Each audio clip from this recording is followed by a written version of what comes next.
Ever wondered why your camera movement feels choppy when transitioning between objects? In this video, I'll reveal the reason behind it and show you exactly how to fix it. This is going to be a very short video. I just want to share with you what I learned, which really it drastically improved my animations. They're really more smooth. And now let's go add camera after you add your text. And we're just gonna go here and make sure our text is 3D. If you click on check those boxes, then your text is gonna be 3D. And then select here two views. And then here we have our text. Also, I'll go here top. I'll go with custom view. We have our text. We can move the text left and right. This is a little bit in front. This is a little bit in the back. And now, if I want to go from this text, okay, this one, which is in front, to the other one, but really smooth, what you can do, this is what I learned, really helped a lot, is to actually use null, but not use only one, which I'm going to show you right now.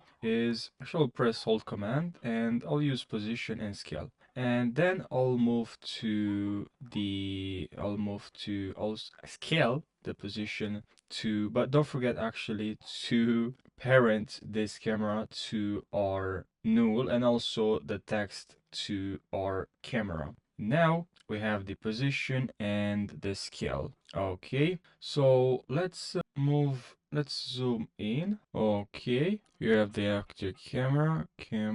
Let's go with default, and it's gonna go like zoom in right there, which I don't want. So I'll actually zoom here to this text first, and then what I used to do is just go then add another keyframe and then zoom to the other text, which is not correct because it's gonna create a pause, which we don't want. We want the keyframe to add another null, and we want to add another null object, and then we add keyframe to this null and connect this null, parent this null to the second null, and then keyframe this one here instead of using the same null, which is gonna make it very, it's gonna make it more, it's like it's pausing. If you add here another one and then move to the second text, it's gonna be more smooth. I'm gonna show you right now. Even if you don't, okay, let me show you now. Here is zooming, and then because we have another keyframe here, which of course we can change if we don't want to,